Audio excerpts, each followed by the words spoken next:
En mi 73 grado cumpleaños, mi marido colocó a otra mujer y a 2 niños a mi lado y les dijo a nuestros invitados: «Esta es mi segunda familia, la que he ocultado durante 30 años». Mis hijas miraban horrorizadas, pero yo simplemente sonreí, le entregué una caja y dije: «Lo sabía, este regalo es para ti». La abrió y sus manos comenzaron a temblar. La mañana de mi 73 grado cumpleaños olía a café de Colombia recién hecho y a los geranios de mi jardín. Me desperté como siempre sin despertador exactamente a las 6. El sol apenas había tocado las copas de los viejos castaños, y sus rayos oblicuos dibujaban largas y relucientes líneas en el suelo del porche acristalado. Adoro este momento. El silencio aún es denso, intacto por el ajetreo del día. En estos instantes, parece que puedes oír crecer la hierba. Me senté a la mesa que Lorenzo construyó hace unos 40 años y contemplé mi jardín. Cada arbusto, cada parterre, cada sinuoso sendero, todo fue imaginado y cultivado por mí. Esta casa, este chalet en la Sierra de Madrid, fue mi sala de conciertos no realizada. Hace mucho tiempo, en otra vida, yo era una joven y prometedora arquitecta. Tenía ante mí el proyecto de mis sueños, un nuevo palacio de congresos y auditorio en el centro de Madrid. Fui elegida y me concedieron financiación completa. Recuerdo el olor del grueso papel de los planos, el rasguño del lápiz de grafito dibujando las líneas de una futura maravilla de cristal y hormigón. Entonces apareció Lorenzo con su primera idea de negocio genial: maquinaria de ebanistería de alta gama importada de Alemania que se suponía que nos haría ricos. No teníamos el dinero, y yo tomé una decisión. Liquidé la herencia destinada a mi sueño, a mi futuro, y le di hasta el último céntimo. El negocio se fue a pique en menos de un año, dejando solo deudas. Y yo me quedé aquí. En lugar de una sala de conciertos, construí esta casa, vertiendo en ella todo lo que tenía: los restos de mi talento, toda mi fuerza, todo mi amor no gastado por la forma y la línea. Este hogar se convirtió en mi obra maestra silenciosa, una obra maestra que nadie, salvo yo, consideraba como tal. «Elvira, ¿has visto mi polo azul? El que mejor me queda». La voz de mi marido me arrancó de mis recuerdos. Lorenzo estaba en el umbral de la puerta, ya vestido con pantalones de pinzas, con el ceño fruncido, concentrado solo en sí mismo. Ni una palabra sobre mi cumpleaños, ni una sola mirada al mantel de lino festivo que había sacado ayer del armario. 73 años. 50 años juntos. Para él, esto era solo otro jueves. En el cajón de arriba de la cómoda. «Lo planché ayer», respondí con calma, sin darme la vuelta. Sabía que no se fijaría en el mantel nuevo ni en el jarrón con peonías que había cortado al amanecer. Dejó de notar esas cosas hace 3 décadas. Para él, yo era parte de la decoración. Cómoda, fiable, familiar. Como ese sillón. Como esta mesa. El cimiento. Le encantaba esa palabra. «Eres mi cimiento, Elvira», decía a veces, después de su tercera copa de brandy de Jerez. No tenía ni idea de cuánta razón tenía. Sonó el teléfono. Mi hija mayor, Sofía. «Hola, mamá». «Feliz cumpleaños, claro». «Oye, estamos en un atasco tremendo subiendo a la sierra. Es horrible. ¿Podrías ir sacando la comida, por favor? No queremos llegar y que no haya nada listo. Y vigila a papá que no beba demasiado antes de que lleguemos. Ya sabes cómo es». Hablaba rápido, con un tono molesto, como si mi cumpleaños fuera otra obligación fastidiosa en su apretada agenda. Yo no era la cumpleañera. Era el personal de catering para el evento celebrado en mi propio honor. «No te preocupes, Sofía, todo estará listo». Colgué. No sentí un nudo en el pecho. Hacía mucho tiempo que no lo sentía.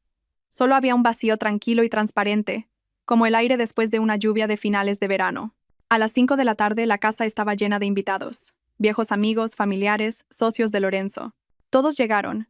Me dedicaron palabras amables. Me ofrecieron flores y elogiaron mi tarta de manzana y mi jardín. Yo sonreía, aceptaba las felicitaciones y servía limonada casera. Desempeñaba mi papel, el de la esposa, madre y anfitriona feliz de este gran y acogedor chalet serrano, un papel que había escrito y ensayado durante medio siglo. Lorenzo estaba en su elemento. Se movía de grupo en grupo, dando palmadas en la espalda a los hombres, dedicando cumplidos a las damas. Era el centro de este mundo, el hombre al mando. Hablaba de sus éxitos en el trabajo, del lucrativo acuerdo que estaba a punto de cerrar. Decía: «mi casa, mis árboles», y nadie le contradecía. Nadie sabía que esta casa, al igual que nuestro piso en el barrio de Salamanca y todos nuestros ahorros, estaban registrados únicamente a mi nombre, por insistencia de mi sabio padre. Era mi fortaleza silenciosa e invisible. mi último bastión. Llegó mi hija menor, Inés. Fue la única que me abrazó. No por compromiso, sino de verdad. Con fuerza. Me miró a los ojos y preguntó en voz baja: «Mamá, ¿estás bien?» «Estoy bien, cielo», sonreí. Ella asintió, pero su mirada conservaba un rastro de ansiedad. Inés siempre sentía más que los demás. Durante mucho tiempo, había mirado a su padre con una desaprobación silenciosa y fría que él, en su egocentrismo, simplemente no percibía. Entonces llegó el momento que había estado esperando y temiendo durante todo un año. Lorenzo cogió una copa de cava y la golpeó con un cuchillo, pidiendo silencio. Los invitados callaron, esperando un brindis. Se situó en el centro del césped, alto, todavía apuesto a sus 75 años, con las sienes canosas y la postura de un hombre convencido de su derecho a todo. «Amigos», familia, comenzó en voz alta, con una pausa teatral. «Hoy celebramos el cumpleaños de mi querida Elvira, mi roca, mi fiel compañera». Me miró, y en sus ojos no vi más que autocomplacencia. «Pero hoy quiero hacer algo más que desearle lo mejor. Quiero ser finalmente sincero con todos vosotros. Conmigo mismo y con ella». Los invitados intercambiaron miradas. Yo permanecí inmóvil, sintiendo docenas de ojos curiosos sobre mí. Inés estaba paralizada a mi lado, su mano encontró la mía. «Amigos», continuó Lorenzo, su voz temblando con un triunfo mal disimulado. «Durante 30 años he vivido una doble vida, y hoy quiero arreglar las cosas». Hizo una señal a alguien que estaba cerca de la verja.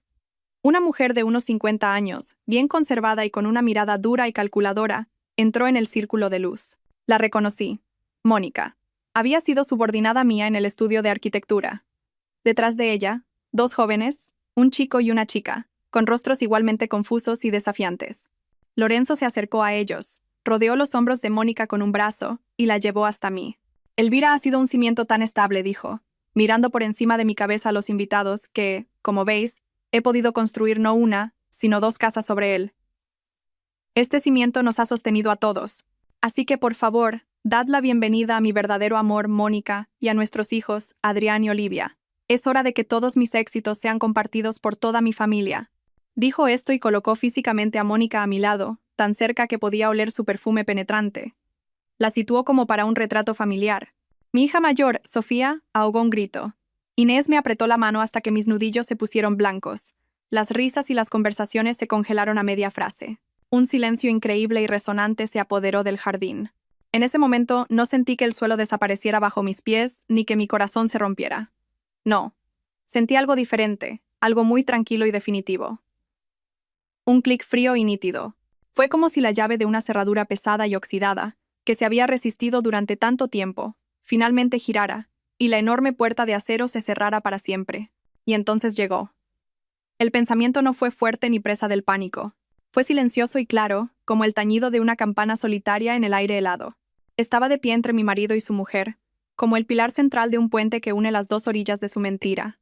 El mundo a nuestro alrededor estaba en pausa. Vi a nuestra vecina María, con una copa de cóctel congelada a medio camino de sus labios. Vi a mi yerno, el marido de Sofía, palidecer e instintivamente dar un paso atrás, como si temiera ser golpeado por los escombros de una vida que se derrumbaba. El silencio era tan denso que parecía palpable. Presionaba mis oídos, ahogando los sonidos del verano, el canto de los grillos, el susurro de las hojas. Lentamente giré la cabeza y sonreí, no con amargura, no con venganza. Sonreí con esa sonrisa educada y ligeramente distante con la que la señora de la casa saluda a los que llegan tarde. Repasé sus rostros atónitos, deteniéndome una fracción de segundo en cada uno, haciéndoles saber que los veía, que estaba allí, que era plenamente consciente. Luego me volví hacia Lorenzo.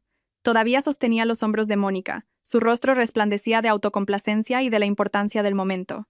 Esperaba mi reacción, esperaba lágrimas, histeria, una escena. Estaba preparado para ser el vencedor magnánimo, calmando a la parte perdedora. Me acerqué a la pequeña mesa del patio donde estaba mi regalo para él. Una única caja atada con una cinta de seda azul marino. El papel de regalo era grueso, de color marfil y sin adornos, estrictamente elegante. Hacía un año, cuando lo descubrí todo, pasé horas eligiendo ese papel. Para mí era importante que todo fuera impecable. Cogí la caja. Era ligera, casi ingrávida. Volví junto a Lorenzo, que me observaba con confusión. «Lo sabía», Lorenzo, dije. Mi voz no tembló. Sonaba nivelada y tranquila, quizás un poco más baja de lo habitual. Este regalo es para ti. Le tendí la caja. Dudó un momento. Su guión, tan meticulosamente dirigido, había fallado. Esta parte no estaba en él. Mecánicamente, soltó el hombro de Mónica y tomó el regalo. Sus dedos rozaron los míos, cálidos, ligeramente húmedos. Retiré mi mano. Miró la caja, luego a mí. La confusión parpadeó en sus ojos, rápidamente reemplazada por una sonrisa condescendiente. Probablemente pensó que era un gesto patético, un intento de salvar las apariencias. Quizás un reloj caro o unos gemelos. Un regalo de despedida. Tiró del lazo. La cinta de seda se deslizó sobre la hierba como una serpiente oscura. Rompió el papel. Sus movimientos eran menos seguros ahora, un poco más bruscos de lo necesario. Debajo del papel había una simple caja de cartón blanca. Abrió la tapa. Observé su rostro. Dentro, en el vacío donde solía estar mi corazón, nada se movió. Era una espectadora de primera fila en una obra cuyo final conocía de memoria. Miró dentro. En el fondo de la caja, sobre un forro de satén blanco, había una única y simple llave de casa. Una llave normal y corriente, con olor a pintura nueva, y junto a ella, una hoja de papel grueso doblada en 4. Lorenzo la sacó y la desdobló. Vi sus ojos recorrer las líneas, primero rápidamente, luego más despacio, como si tropezara con cada palabra. Conocía esas palabras de memoria, había ayudado a mi abogado a redactarlas. Notificación de demanda de divorcio por infidelidad conyugal prolongada. En base a los documentos de propiedad única, se notifica el bloqueo inmediato de todas las cuentas y activos conjuntos. Se prohíbe el acceso a las propiedades situadas en las siguientes direcciones. 1. Chalet, en la urbanización La Versosa, Madrid. Y 2. Piso en la calle Serrano, Madrid. Su mano izquierda, la que sostenía la hoja, fue la primera en temblar, un temblor fino, casi imperceptible, que le subió hasta el hombro. Luego, su mano derecha también comenzó a temblar. El papel susurró en su agarre como una hoja de otoño en el viento. Levantó la vista hacia mí. La autocomplacencia había desaparecido. El triunfo se había desvanecido. Ahora me miraba un hombre envejecido y confuso con el rostro ceniciento. En sus ojos no había ira ni dolor, solo puro desconcierto animal. Era como si hubiera caminado sobre un terreno sólido y fiable toda su vida, y de repente, este se abriera bajo sus pies en un abismo. Intentó decir algo, abrió la boca, pero solo escapó un jadeo ronco y silencioso. Miró el papel de nuevo, luego la llave, luego de nuevo a mí.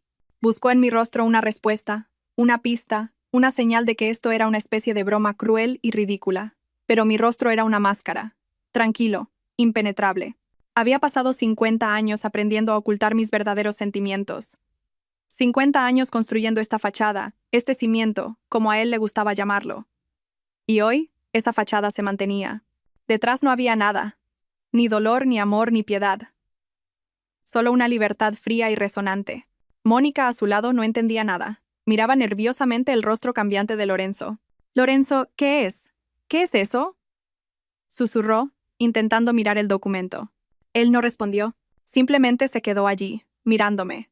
Y su mundo, tan cómodo, tan seguro, construido sobre mi vida, mi dinero y mi silencio, se estaba derrumbando en directo, frente a todos sus amigos y familiares. Mantuve su mirada y luego, lentamente, muy lentamente, me volví hacia Inés, mi niña, mi único ancla verdadera.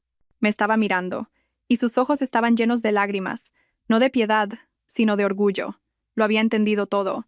Le hice un pequeño gesto con la cabeza y dije, lo suficientemente alto para que ella lo oyera, «Es hora». Apretó mi mano con más fuerza. Eso fue suficiente. El espectáculo había terminado. Era hora de bajar el telón. Inés entendió sin palabras. Sus dedos en mi antebrazo se volvieron duros como el acero. Asintió y, sin planearlo, nos dimos la vuelta y caminamos hacia la casa. No corrimos. Caminamos con paso firme, con dignidad, alejándonos de la escena congelada en el césped. Los invitados se apartaban a nuestro paso como el agua ante un rompehielos, evitando nuestras miradas, murmurando por lo bajo. Sentí sus miradas en mi espalda, una mezcla de conmoción, piedad y, seamos sinceros, curiosidad maliciosa. Lorenzo permaneció en el centro, con la hoja blanca temblando en sus manos, junto a la mujer para quien había orquestado esta gran revelación, una revelación que se había desviado por completo de su guión. Gritó algo a nuestras espaldas. Mi nombre, creo. Pero el sonido de su voz se ahogó en el silencio denso y viscoso que había caído sobre mi jardín. Ya no tenía poder sobre mí. Incluso su voz era extraña. Entramos en la casa. Me detuve en el salón, y volviéndome hacia la puerta que daba al porche, dije lo suficientemente alto como para ser oída afuera. Queridos amigos, gracias a todos por venir a compartir este día conmigo. Lamentablemente, la celebración ha terminado. Por favor, sentíos libres de terminar la tarta y tomar una copa. Que vaya todo bien. Eso fue todo, un simple y educado anuncio. Sin explicaciones, sin dramas. Comenzó un éxodo silencioso y apresurado. Oí voces ahogadas, pasos rápidos sobre la grava, el sonido de los motores de los coches arrancando. Nadie entró a despedirse. Nadie se atrevió a mirarme a los ojos. 10 minutos después, todo lo que quedaba en el jardín eran platos abandonados, vasos a medio vaciar y flores pisoteadas en el césped. Vi a Lorenzo, finalmente saliendo de su estupor, agarrar a Mónica del brazo y arrastrarla hacia la verja. Sus movimientos eran bruscos, furiosos. Prácticamente la arrastró a ella y a sus confundidos hijos detrás de él, tropezando, mirando hacia la casa con una expresión de pura rabia animal en su rostro. Ya no era el dueño de la casa. Era un desterrado. Cuando el último coche se fue, y el silencio vespertino volvió al vecindario, Inés vino y me abrazó. Ya está, cariño, dije, acariciando su cabello. Todo está exactamente como debería haber sido. ¿Me ayudas a recoger la mesa? Y comenzamos a limpiar en silencio. Recogimos los platos sucios, doblamos los manteles y sacamos la basura. Este trabajo familiar y monótono era tranquilizador. Cada gesto tenía un propósito, cada movimiento era conocido. Lavé las copas, las mismas de fino cristal de Bohemia que recibimos como regalo de bodas. El agua lavaba las marcas de labios extraños, de vino extraño. Sentí que junto con la suciedad, algo más se estaba lavando. 50 años de una telaraña pegajosa que había confundido con lazos familiares. Inés trabajaba a mi lado, lanzándome de vez en cuando miradas preocupadas. Esperaba que me derrumbara, que llorara, que gritara, pero yo estaba tranquila. Dentro de mí, todo estaba silencioso y vacío. No había dolor, ni resentimiento, solo un alivio inmenso y frío. Era como si hubiera llevado un peso insoportable sobre mis hombros toda mi vida, y ahora, finalmente, lo hubiera soltado. Era tarde cuando terminamos. La casa estaba limpia y silenciosa de nuevo. Mía. Preparé una infusión de menta del jardín. Nos sentamos en el porche, envueltas en mantas, y observamos el cielo oscuro y estrellado. Entonces mi móvil, que estaba sobre la mesa, vibró, brusco y discordante, rompiendo la paz. Inés lo cogió. El nombre de Lorenzo parpadeó en la pantalla. La llamada se cortó y, un segundo después, llegó una notificación de un nuevo mensaje de voz. Inés me miró interrogante. Asentí. Activó el altavoz, y la voz rompió el silencio de la noche, distorsionada por la rabia, quebrándose en un carraspeo. Elvira, ¿te has vuelto loca? ¿Qué clase de circo has montado? Me has humillado delante de todo el mundo. ¿Es esta tu pequeña rabieta, tu mezquina venganza? ¿Te has vuelto completamente senil con la edad?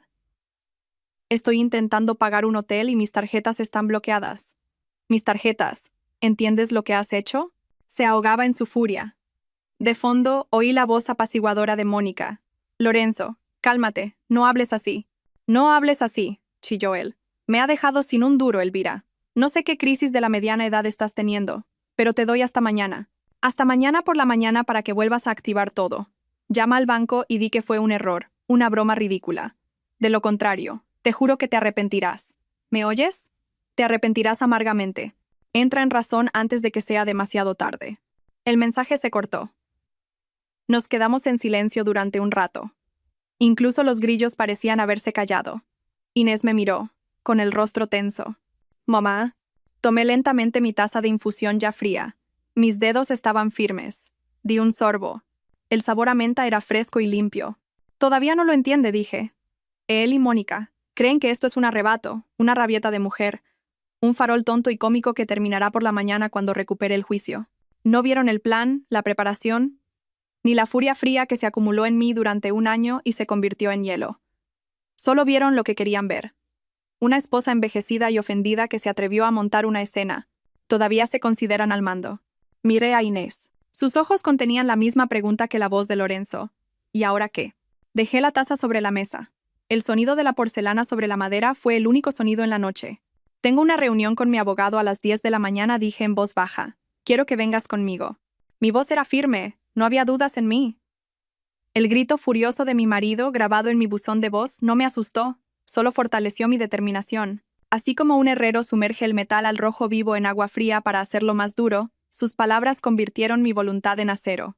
El viaje a Madrid a la mañana siguiente fue silencioso. Inés conducía, agarrando el volante con fuerza, con la mirada fija en la carretera.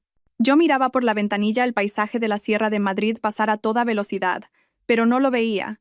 Solo veía su rostro, desconcertado, enrojecido por la ira, contraído por la incomprensión. Todavía creía que esto era un error mío, algo que podía cancelarse como un pedido equivocado en un restaurante. No se daba cuenta de que ayer no fue el principio, sino el final. El punto final hacia el que había estado trabajando durante todo un año. El despacho del abogado, Víctor Robles, estaba en un antiguo edificio del Paseo de la Castellana. Una pesada puerta de caoba, el olor a colonia cara y a libros antiguos. El propio Víctor Robles era un hombre que encajaba con su despacho, sólido, mayor, con una mirada atenta e inescrutable. Había trabajado con mi padre, por eso lo busqué. Sabía que podía confiar en él. Nos recibió en la puerta, nos condujo a una gran mesa y nos ofreció café. Lo rechazamos. Bien, Elvira comenzó, cuando nos sentamos, hablando en un tono de negocios nivelado. Como acordamos, todas las notificaciones iniciales han sido enviadas y las cuentas y activos están congelados. El proceso está en marcha. ¿Se ha puesto en contacto Lorenzo o sus representantes contigo? Hubo un mensaje de voz, respondí con calma. Amenazas y acusaciones de histeria. Víctor Robles asintió, como si fuera exactamente lo que esperaba. Es predecible. Aún no ha comprendido la gravedad de la situación. Sigue jugando su juego familiar, donde él es el jefe. Pero eso cambiará pronto. Hizo una pausa, entrelazando las manos sobre la mesa. Su mirada se endureció. Elvira, hemos iniciado los procedimientos estándar, pero hay algo más. Cuando viniste a verme por primera vez, por vieja costumbre y respeto a la memoria de tu padre, sentí que era necesario realizar una comprobación adicional y más profunda. Solo como precaución, necesitaba entender a qué nos enfrentábamos, y mis temores, por desgracia, se justificaron. Con creces. Abrió un cajón del escritorio y sacó una delgada carpeta. La colocó frente a mí.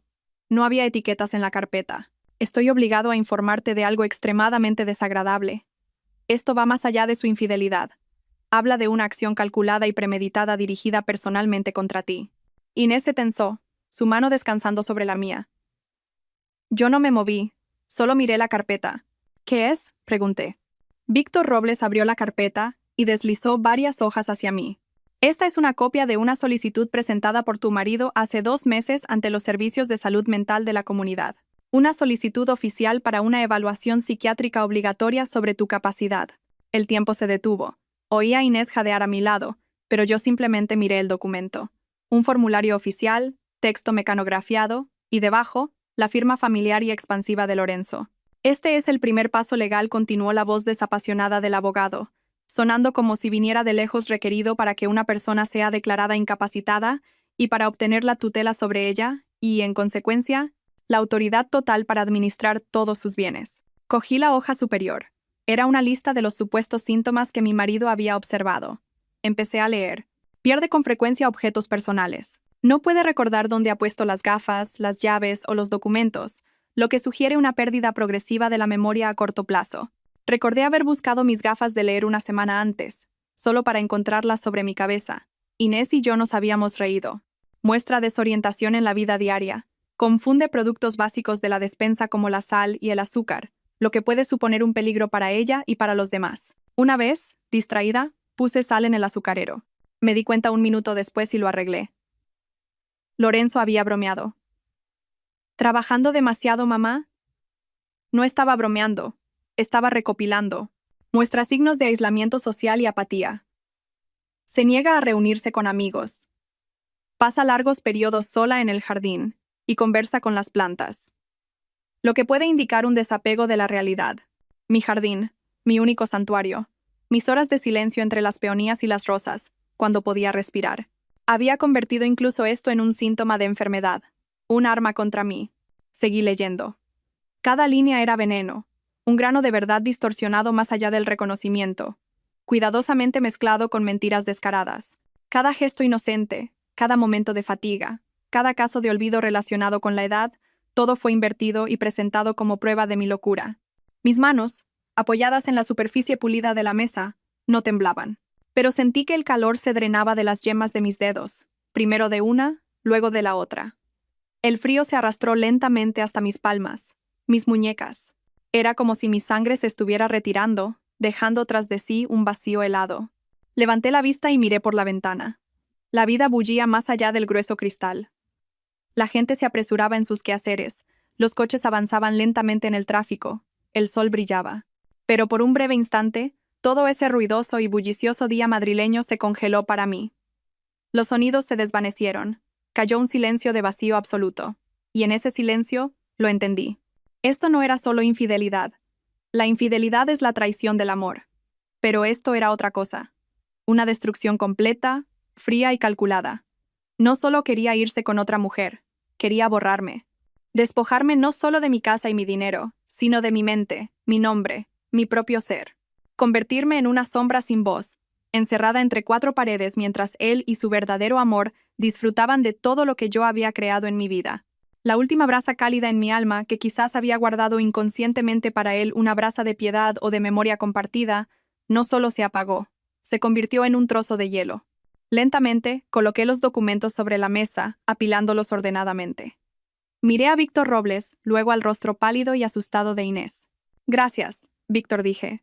Mi voz era igual de firme que antes, pero algo en ella había cambiado. Algo permanente. El cuadro está completo ahora.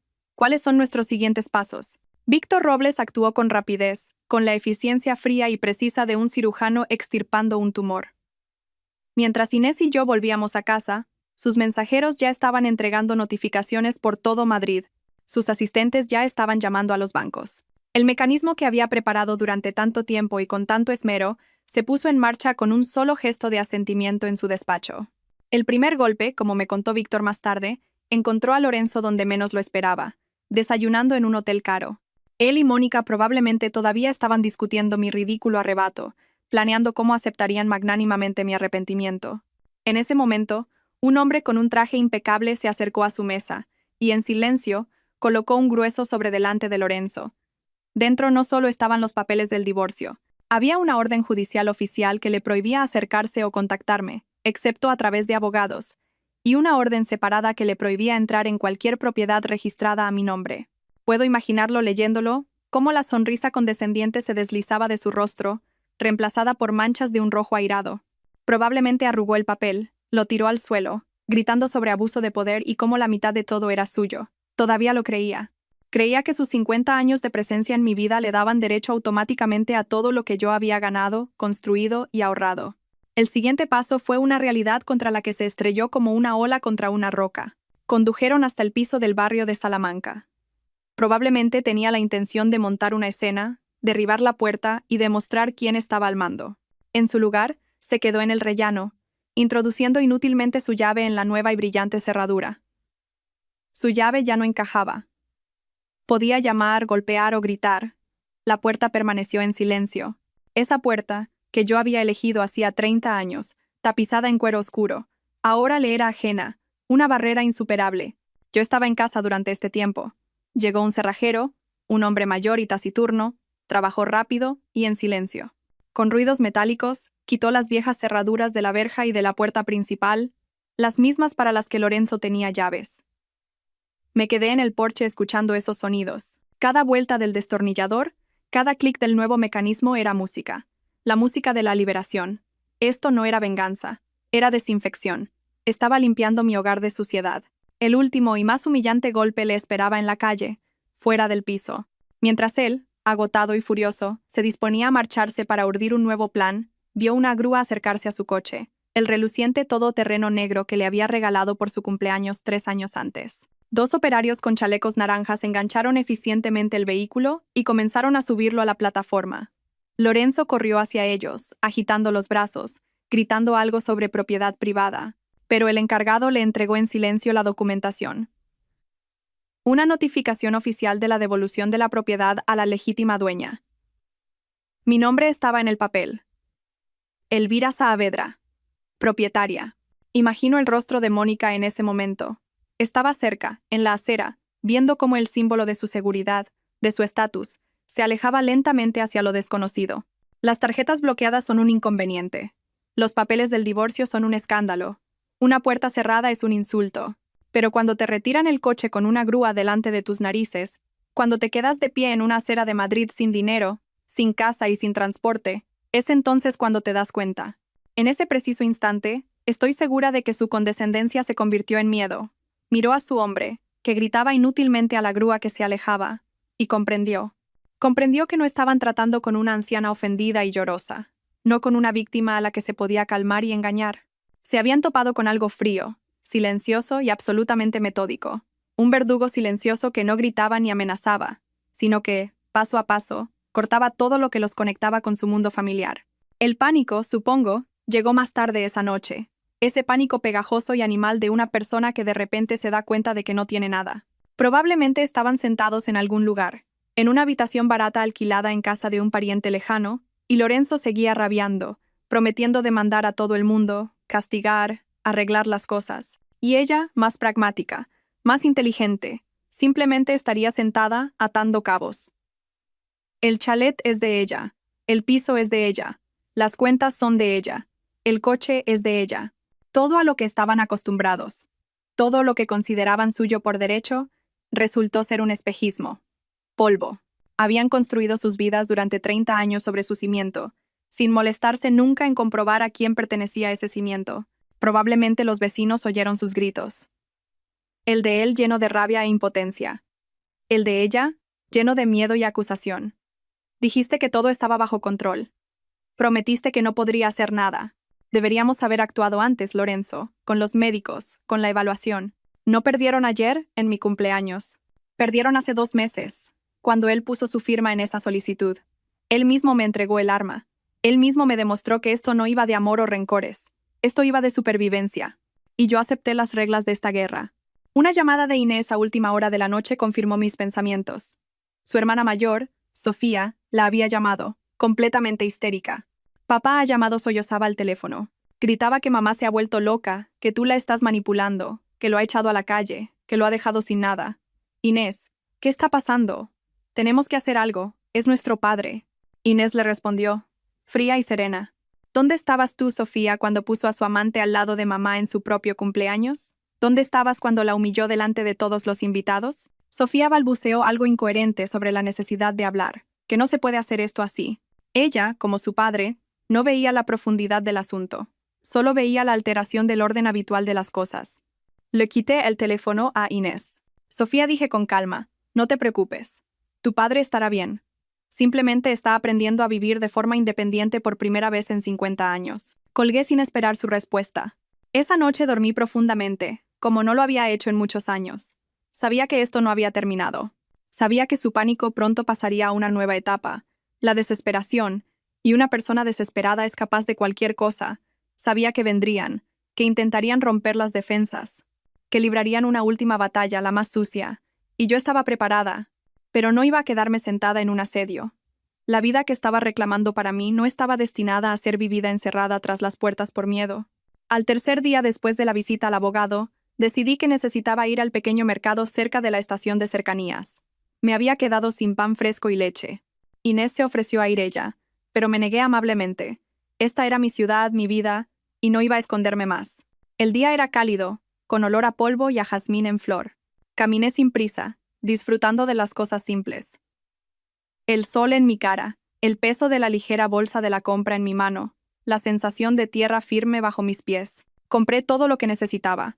Una hogaza de pan de masa madre, un cartón de leche, un poco de queso de cabra. Nada especial, solo comida, solo vida. Me esperaban a la salida. Un coche, viejo y abollado, no el suyo, aparentemente prestado de algún conocido, frenó bruscamente junto al bordillo. Lorenzo prácticamente se cayó de él. Mónica lo siguió, más lentamente, pero con la misma resolución depredadora. Tenían un aspecto terrible. Lorenzo llevaba el mismo polo azul que le había planchado en mi cumpleaños, pero ahora estaba arrugado, con el cuello sucio. Tenía ojeras oscuras. Mónica no lucía su habitual peinado impecable. Su rostro estaba pálido y enfadado. El barniz había desaparecido. Solo quedaba el cansancio y un pánico mal disimulado. Se pararon frente a mí, bloqueándome el paso. Elvira, comenzó Lorenzo. Su voz era una mezcla de ira y súplica. Tenemos que hablar. No puedes hacer esto. Simplemente no puedes. Lo miré en silencio. En mis manos tenía la bolsa de la compra. No sentí miedo, solo una ligera curiosidad, como un entomólogo examinando un insecto atrapado. Has cortado todo, ¿cómo se supone que voy a vivir? Me has echado como a un perro después de 50 años. 50 años de nuestra vida. ¿Acaso entiendes lo que estás haciendo? Agitaba las manos, tratando de atraer la atención de los transeúntes. Algunas personas se giraron, pero al ver una típica disputa familiar, perdieron inmediatamente el interés. Continué en silencio. Le dejé desahogarse. Sabía que debajo de ese torrente de ira solo había miedo. Siempre hacía esto cuando tenía miedo. Empezaba a gritar. Viendo que su rabia no me impresionaba, cambió de táctica. Sus hombros se hundieron, su voz se suavizó. Notas lastimeras y suplicantes se deslizaron en ella. Cariño, recuerda todo. Recuerda cuando éramos jóvenes, cuando construimos esta casa, cómo criamos a nuestras hijas. ¿Nada de eso significa algo? ¿De verdad puedes borrarlo todo en un solo día? Es nuestra vida juntos, nuestra historia. Cometí un error. Vale, lo admito. ¿Pero merece la pena destruirlo todo hasta los cimientos? Piensa en las niñas, en los nietos. ¿Qué les diremos? Intentó mirarme a los ojos, buscando una chispa de la antigua Elvira, la que siempre perdonaba, la que siempre entendía, la que siempre se sacrificaba por su comodidad, pero estaba mirando a un vacío. Esa Elvira estaba muerta. La había matado él mismo hace 2 meses, cuando escribió en un papel esas palabras mentirosas sobre mi locura. Mónica estaba a su lado. Comprendió que sus súplicas no funcionaban y decidió entrar en juego. Dio un paso adelante. Su mirada era aguda y fría. Elvira comenzó, tratando de mantener la dignidad, pero un odio mal disimulado se deslizó en su voz. ¿Puedes pensar lo que quieras de mí? ¿Puedes odiar a Lorenzo? ¿Pero has pensado en mis hijos? ¿Qué han hecho ellos de malo? Mi hijo acaba de graduarse en ICADE. Necesita empezar su vida. Mi hija estaba planeando su boda. Estás destruyendo su futuro. Sea cual sea tu opinión de nosotros, son sus hijos. Tienen derecho a su manutención. No solo se lo estás quitando todo a él, se lo estás quitando a ellos también. ¿No tienes corazón? Intentó apelar a la piedad, a la culpa. Era su última carta. Pensaron que yo, como cualquier mujer normal, no podría permanecer indiferente al destino de unos hijos inocentes. Los escuché pacientemente, sin interrumpir. Les dejé soltarlo todo. Su rabia, sus patéticos recuerdos, la hipócrita preocupación de ella por su prole. Miré sus rostros, contraídos por la desesperación, y no sentí nada. Ni ira, ni triunfo, ni piedad. Solo una claridad fría y cristalina. Cuando finalmente se callaron, agotados, se hizo un breve silencio. Podía oír el traqueteo del tren de cercanías que pasaba cerca, el sonido de las risas de unos niños. El mundo continuaba su vida habitual, ajeno a nuestro pequeño drama. Desvié mi mirada del rostro de Mónica al de Lorenzo. Lo miré directamente a los ojos, profundamente, para que supiera que veía a través de él. Vi toda su cobardía, toda su debilidad, toda su podredumbre, y entonces hice mi pregunta, en voz baja, casi un susurro, pero cada palabra sonó en el silencio como un martillo golpeando un cristal. ¿Fue idea tuya o de ella? ¿Declararme incapacitada? No fue una acusación, fue solo una pregunta, pero les golpeó como una bofetada. Un golpe físico. Vi cómo la sangre se drenaba del rostro de Lorenzo. Se puso blanco como la cera. Su boca se abrió, pero no pudo articular un sonido. Instintivamente dio medio paso atrás, como si le hubiera salpicado con ácido en la cara. Mónica se congeló. Sus ojos se abrieron de par en par con horror. La máscara de la madre noble se cayó al instante, revelando el gruñido depredador de una ladrona atrapada. Ambos me miraron con el mismo miedo animal. El miedo a ser descubiertos. En ese momento dejaron de ser un equipo. Se miraron el uno al otro, y en sus ojos no había confianza, sino sospecha. ¿Lo has dejado escapar tú? ¿Ha sido por tu culpa que se ha enterado? Su miserable unión, construida sobre mentiras y cálculo, se resquebrajó ante mis propios ojos. No esperé una respuesta. La respuesta estaba escrita en sus rostros. Simplemente los rodeé, como se rodea a 2 postes en el camino, y continué hacia mi casa. No miré atrás. A mis espaldas oí su silencio ensordecedor y resonante.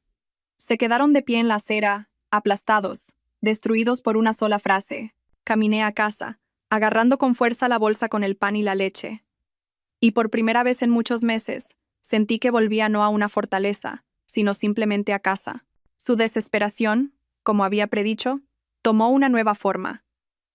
Se convirtió en astucia, sucia, patética, pero predecible. 2 días después, Sofía me llamó. Estaba llorando. «Mamá, te lo ruego», sollozaba al teléfono. «Papá está destrozado. Está dispuesto a todo con tal de hablar. El tío Elías está aquí. La tía Telma. Estamos todos muy preocupados.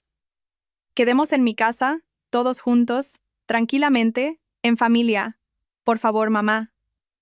Por mí. Sabía que era una mentira. La reunión familiar era su último bastión. Su intento final de montar una obra de teatro donde ellos eran las víctimas, y yo era la anciana loca, mal aconsejada por mi ambiciosa hija menor. Estaban reuniendo un público, un jurado de parientes, cuya opinión aún podían influenciar. «De acuerdo», Sofía, dije con calma. «Inés y yo iremos». «¿A qué hora?» El alivio fue audible en la voz de Sofía.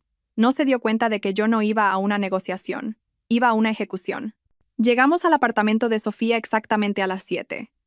Su casa, normalmente tan ruidosa y acogedora, nos recibió con un silencio tenso y denso. En el gran salón, en los sofás y en los sillones, estaban sentados los parientes. El hermano de Lorenzo, Elías, y su esposa, mi prima Telma, y la familia de Sofía. Todos nos miraban con la misma expresión de incomodidad y curiosidad ansiosa. Lorenzo y Mónica estaban sentados en el centro, en el sofá principal. Estaban interpretando una tragedia. Él, encorvado, con las manos cubriéndose la cabeza como un rey Lear sufriente. Ella, a su lado, con los ojos enrojecidos y una expresión de luto, acariciándole el hombro de vez en cuando con simpatía. Ya habían preparado el terreno, contando su versión. Ahora era mi turno. Inés y yo nos sentamos en los sillones frente a ellos. Dejé mi bolso en el suelo en silencio. Lorenzo comenzó. Levantó la cabeza y tuve que reconocer su talento actoral. Un dolor genuino resonaba en su voz. «Elvira, familia. Os he reunido a todos porque está ocurriendo una tragedia». Hablaba lentamente, luchando por encontrar las palabras. «Una terrible tragedia con mi mujer, con nuestra madre. No sé qué le ha pasado últimamente. Se ha vuelto diferente, olvidadiza, desconfiada. Esconde cosas, habla sola. Sus acciones carecen de toda lógica. Lo que pasó en su cumpleaños, lo que está haciendo ahora, no es ella. Es una enfermedad». Me miró con tal compasión que por un segundo uno podría creer en su sinceridad. «Entiendo que es un shock», intervino Mónica con una voz baja y temblorosa. Lorenzo y yo no queríamos creerlo nosotros mismos. Intentamos ayudar, pero no escucha a nadie. Su paranoia crece cada día. Y lo peor de todo, hizo una pausa. Lanzando una rápida y venenosa mirada a mi hija menor, es que Inés se está aprovechando de esto. Está poniendo a su madre en contra de todos. Contra su padre. Contra su hermana. La está manipulando para apoderarse de todos los bienes. Este bloqueo de cuentas, los cambios de cerradura, Elvira nunca habría pensado en esto. Todo es cosa de Inés. Ha aislado a su madre y ahora hace lo que quiere con ella. Tememos por ella. Solo queremos ayudarla antes de que sea demasiado tarde. Terminó y se apoyó en el hombro de Lorenzo, fingiendo un completo desamparo. El silencio se apoderó de la habitación. Todos nos miraban a Inés y a mí. La tía Telma miraba con abierta piedad. El hermano de Lorenzo, Elías, fruncía el ceño claramente desconcertado. Sofía miraba al suelo, avergonzada. Esperaban nuestra reacción. Esperaban excusas, lágrimas, gritos. Permanecí en silencio. Solo miré a Inés. E Inés entendió mi mirada. No levantó la voz. No discutió. Simplemente se inclinó, sacó la delgada carpeta del bolso que estaba a mi lado y la colocó sobre la mesa de centro, en el centro de la habitación. El sonido del papel al golpear ligeramente la superficie lacada fue ensordecedor. «Aquí», dijo Inés, con calma y claridad. «Tía Telma, tío Elías. Aquí está la solicitud que mi padre presentó hace 2 meses. Una solicitud para que mi madre fuera declarada incapacitada. Detalla cómo habla con las plantas y confunde la sal con el azúcar». Abrió la carpeta. Los parientes se inclinaron hacia adelante. Elías tomó la hoja superior y comenzó a leer. Su rostro se alargó lentamente. Le pasó el papel a su mujer. La tía Telma se puso las gafas. Lorenzo se levantó de un salto. Eso es una falsificación». «Inés, ¿de qué estás hablando? Lo hice por preocupación, quería ayudarla». «Tranquilo», papá, dijo Inés con el mismo tono gélido. Eso no es todo. Volvió a meter la mano en su bolso y sacó una pequeña grabadora digital. La colocó junto a la carpeta. Hablas de paranoia y de mi manipulación. Creo que es otra cosa. Durante los últimos 6 meses, sabiendo que algo no iba bien, a veces encendía la grabadora cuando mi padre venía a visitarnos solo, supuestamente para ver cómo estaba mamá. Hablaba mucho por teléfono. Pensaba que nadie podía oírle. Apretó el botón. El rostro de Lorenzo se puso tan blanco como el papel de la carpeta. Mónica se agarró al reposabrazos del sofá. Del pequeño altavoz salió una voz. Su voz. Ligeramente distorsionada, pero absolutamente reconocible. Sí, Mónica. Escucha con atención. Mañana, cuando hables con el médico, asegúrate de mencionar lo de las gafas.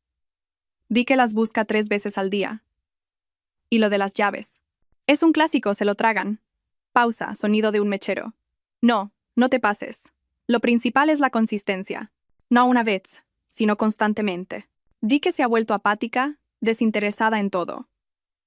Que se pasa el día sentada en el jardín. Cuantos más pequeños detalles verosímiles, mejor. Necesitamos crear una imagen completa de un colapso de la personalidad. Vi al hermano de Lorenzo levantar lentamente los ojos del documento y mirarlo, con la mirada que uno reserva para algo vil. Entonces Inés adelantó un poco la grabación y volvió a pulsar play. Y sonó esa frase en particular. La voz de Mónica, baja, insinuante. Lorenzo, ¿estás seguro de que funcionará? Está tardando mucho. Y la respuesta de Lorenzo, cansada, cínica, llena de desprecio. No te preocupes. Un par de meses más y todo será nuestro. La gallina de los huevos de oro finalmente ha dejado de poner. Es hora de desplumarla. Inés apagó la grabadora. El silencio que siguió fue más aterrador que cualquier grito. Presionaba, resonando en nuestros oídos. Parecía que hasta el reloj de la pared había dejado de hacer tic-tac. Lorenzo estaba de pie en medio de la habitación, abriendo y cerrando la boca como un pez varado en la orilla. Mónica miraba la grabadora con tanto horror como si fuera una serpiente venenosa a punto de morderla. Elías, su hermano, fue el primero en romperlo. Se levantó lentamente, arrojó los papeles sobre la mesa y miró a Lorenzo. No con malicia, sino con un desprecio ilimitado y gélido. «Ya no eres mi hermano», dijo, bajo y claro. Tomó a su esposa del brazo y, sin mirar a nadie más, caminaron hacia la salida. La tía Telma se quitó las gafas. Le temblaban las manos. Me miró y sus ojos se llenaron de lágrimas de vergüenza. «Lo siento mucho», Elvira susurró. Y ella también se dirigió a la puerta. Su mundo social no solo se resquebrajó. Se evaporó convirtiéndose en cenizas en un solo segundo, aplastado por el peso de una breve grabación de audio. Se quedaron solos en medio de la habitación, entre las ruinas de sus mentiras. Sofía, en un rincón, lloraba en silencio, con el rostro hundido entre las manos. Inés y yo también nos levantamos. Recogí mi bolso. No dijimos ni una palabra. Simplemente nos dimos la vuelta y caminamos hacia la salida, dejándolos solos con su vergüenza. Salimos del edificio de Sofía al aire fresco de la noche. La puerta se cerró suavemente detrás de nosotros, sellando el pasado. No miramos atrás. Caminamos en silencio hasta el coche de Inés. Subimos y, sin decir palabra, arrancó el motor. Condujimos a través de las luces de la noche madrileña, y el coche estaba en silencio. Pero no era el silencio tenso que había reinado en el apartamento de mi hija. Era el silencio del alivio. Como si después de una larga y agotadora enfermedad, la fiebre finalmente hubiera remitido, y todo lo que quedaba era debilidad y pureza. No hubo más llamadas de Lorenzo ni de Sofía. Nadie más intentó razonar con nosotros o salvarlos. Su mundo, construido sobre una mentira, se había derrumbado, y nosotros ya no éramos parte de él. Han pasado 6 meses. Mi nuevo piso está en la planta 17. Las ventanas dan al oeste, y cada tarde veo la puesta de sol detrás de las agujas de los rascacielos, pintando el cielo con colores increíbles, desde el rosa suave hasta el carmesí ardiente. Aquí no hay muebles viejos y pesados que guarden el recuerdo de lágrimas y rencores ajenos. Solo paredes claras, estanterías ligeras y mucho, mucho aire. Vendí la casa, rápido y sin arrepentimiento. El comprador, un joven profesional de la tecnología con familia, estaba encantado con el jardín. Dijo que la casa tenía una buena alma. Sonreí y pensé que tenía razón. La casa de hecho tenía una buena alma. Simplemente se había cansado de servir como cimiento y quería aprender a volar. Vender la casa no fue una pérdida, fue una liberación. Dejé ir mi hermosa, pero demasiado pesada, obra maestra para empezar una nueva vida. Ahora mis días me pertenecen solo a mí. Los miércoles voy a un taller de cerámica. Me encanta la sensación de la arcilla fresca y maleable en mis manos. No intento crear algo perfecto. Simplemente permito que la forma nazca por sí misma. El torno gira, la arcilla obedece a mis dedos, y de un bulto informe surge una taza, un jarrón o simplemente una figura caprichosa. Hay algo curativo en este proceso. Tomas polvo, tierra y creas algo nuevo, algo completo a partir de ello. Hace poco fui al Auditorio Nacional de Música. Escuché el segundo concierto de Rachmaninoff. Me senté en una butaca de terciopelo en la penumbra de la sala y, cuando fluyeron los primeros y potentes acordes del piano, cerré los ojos. Una vez soñé con construir salas como esta, diseñar espacios donde nace el milagro de la música. Esa vida no sucedió. Pero ahora, escuchando esta música genial, no sentí amargura por la pérdida. Sentí gratitud, porque finalmente estaba sentada en esa sala, no como arquitecta, no como esposa o madre de alguien. Era simplemente una oyente, una parte de ese milagro. Y eso era suficiente. Más que suficiente. Inés y yo nos vemos a menudo. Pasa después del trabajo, bebemos té verde con jazmín y hablamos, no del pasado, sino de los libros que hemos leído, las películas que hemos visto, el incidente divertido que le ocurrió en el metro. Su rostro ya no está nublado por la preocupación por mí. Está tranquila. Ve que estoy bien. Un día me trajo un pequeño plantón de gardenia en una maceta. Para que tengas tu pequeño jardín aquí también, dijo. Ahora está en el alféizar de mi ventana y sus flores blancas, como de porcelana, llenan la habitación con un aroma sutil y dulce. A veces, muy raramente, me llegan retazos de rumores sobre esa otra vida. Que Lorenzo vive en algún lugar de una casa alquilada en la periferia. Que Mónica lo dejó y se llevó a los hijos. Que intenta pedir dinero prestado a viejos conocidos, pero nadie se lo da. Lo escucho sin regodeo, sin interés, con el mismo sentimiento distante que uno tiene al leer en un periódico sobre sucesos en un país lejano y extranjero. Esas personas ya no tienen ninguna relación conmigo. Son personajes de un libro que he cerrado y colocado en la estantería más lejana. La venganza es una emoción demasiado fuerte. Te quema por dentro. Y yo ya no quiero arder, solo quiero vivir. Esta mañana me desperté como siempre temprano. El sol apenas salía, y sus rayos inundaban mi habitación de luz dorada. Me preparé un café, salí al balcón y observé cómo la ciudad se despertaba. Abajo, zumbaban los primeros coches. Pequeñas figuras de personas se apresuraban hacia algún lugar, cada una con su propia vida, su propia historia. Durante 50 años fui el cimiento. Fiable, fuerte, invisible. Otros construyeron sus vidas sobre mí. Sus muros, sus tejados, se apoyaron en mí. Asumí todo el peso, todos los golpes, todas las tormentas. Pensé que ese era mi propósito, pero estaba equivocada. Un cimiento es solo una parte del edificio. Y yo soy el edificio entero. Con mis propios pisos, con mis propias ventanas que dan al sol, con mi propio tejado sobre mi cabeza. Un edificio que finalmente he empezado a construir para mí misma. Di un sorbo al café caliente y aromático. El aire olía a frescura y a un nuevo día. No había planes por delante, ni obligaciones, ni deudas. Solo había silencio. Y en ese silencio finalmente me escuché a mí misma. A los 73 años, mi vida acaba de empezar.